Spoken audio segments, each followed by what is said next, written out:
So last week, Clint Jones' 11th large-scale community render challenge Rampage Rally finished. So in this video, I'm going to show you an overview of the slightly different than usual workflow, and you'll also get to see what I decided to prioritize given the time constraints. Along with that, I will just talk a little bit on usage of available time, and yeah, I'll share my secrets outside of the lack of sleep in those 48 hours as to how I put this together, so let's get into it. So first of all, I planned the render a little bit and narrowed down the sorts of themes and ideas that I wanted to convey.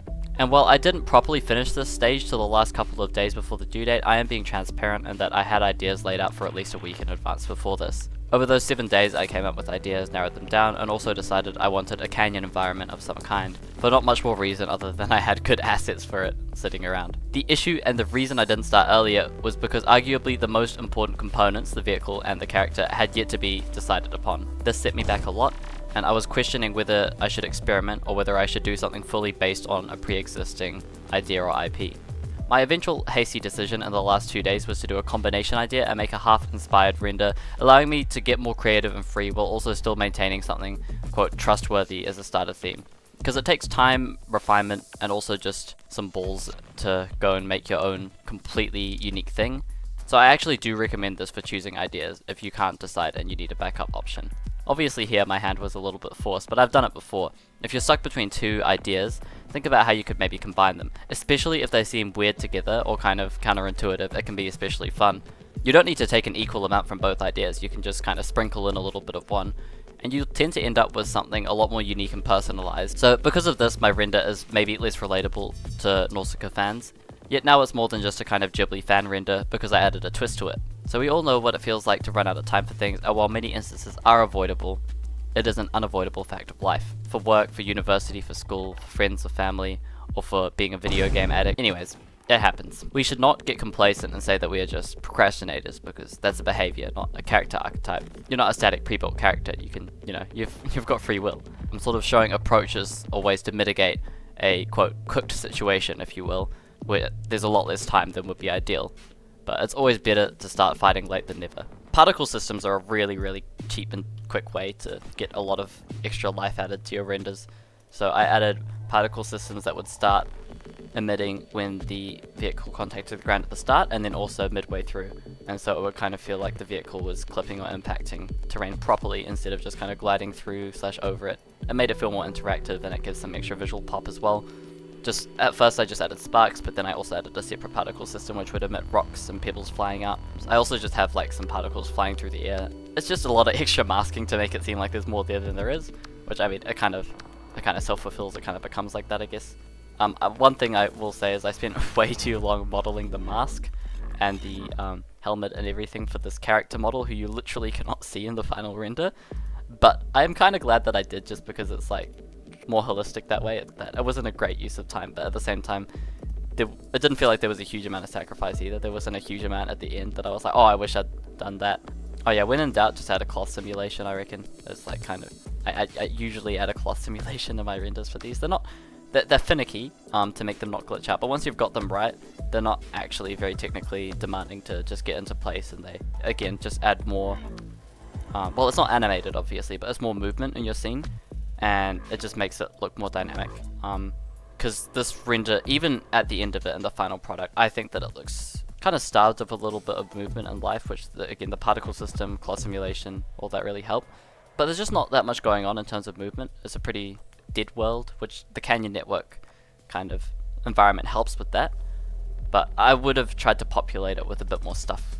There doesn't need to be distractions, but I think that it would be cool if there's some more dynamics going on, maybe some flags on the sides. Yeah, just add more cloth simulations.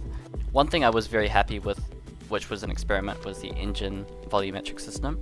And now that was just made by extruding a cylinder out from behind the engine, and I added a principal volume node for it, which, as many of you familiar with Blender or just 3D will know, that's usually used to add fog to scenes. But in this case, I bump up the emission a little bit so that it's kind of like bright fog, and then I use a noise texture to control essentially the opacity or the density of that fog.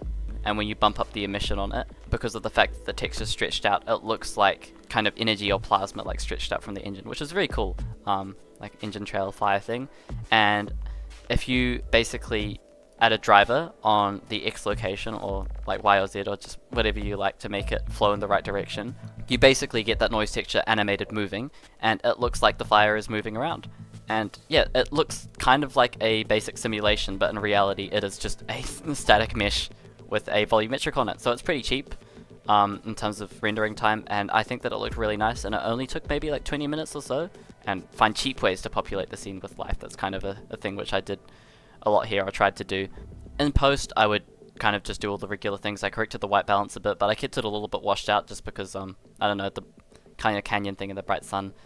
And I added a bunch of different like little particle effects over top just to kind of like make the camera feel a little bit more immersed, I guess. Added some vignette as well, added a little bit more bloom, and I added a slightly more, like maybe like 25% Mad Max filter on it.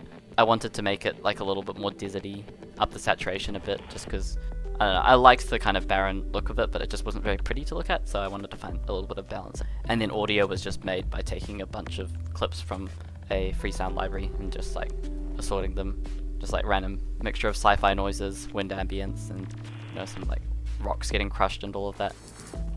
And yeah, it kind of ended up like that.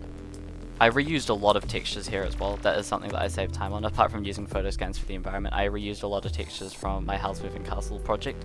As anyone who's worked with the node system will know, simply changing the colors on color ramps and chucking around sliders is a lot faster than having to find or create custom textures in Substance or something. It's just, yeah, save a lot of time. To round out the video, I will add a final point, and that is that being on time constraints limits your ability to experiment, which is just kind of relevant to me making the engine trail system, which was an experiment. You can't make a billion test renders because all of those test renders take time. You need to give yourself a higher success chance than usual and build redundancy time if possible.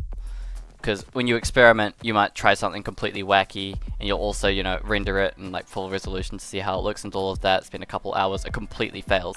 And if it looks like it's breaking in viewport, you dial it back as much as you physically can, but just know that it doesn't eliminate your ability to experiment. To experiment is to grow, and for an assignment, maybe it's good to play it safe. If you're doing it for a job or for university or something, you want to ensure that the product's good. But for a challenge like this, where realistically most people, unless they're at the really, really high level, are just competing to participate and to grow, it is kind of pointless to make something all based on prior knowledge and cookie cutter. So don't sacrifice your creativity to play it safe, I guess would be my advice. So it's good to try some uncomfortable and new things if you can, and if they don't work, then just have a backup in place and be prepared to remove them. Anyways, thanks so much for watching, and sorry for the break. You probably got a sense of why. It's been fairly busy with uni and work hours, and the free time has been there, but I just haven't been having the energy to make videos, which I regret, but I can only apologize so much for that. We're all only human, and I'm trying to be back now anyways, because I do really like making YouTube videos. Thanks so much for watching, guys. It's been Yeezy. Goodbye.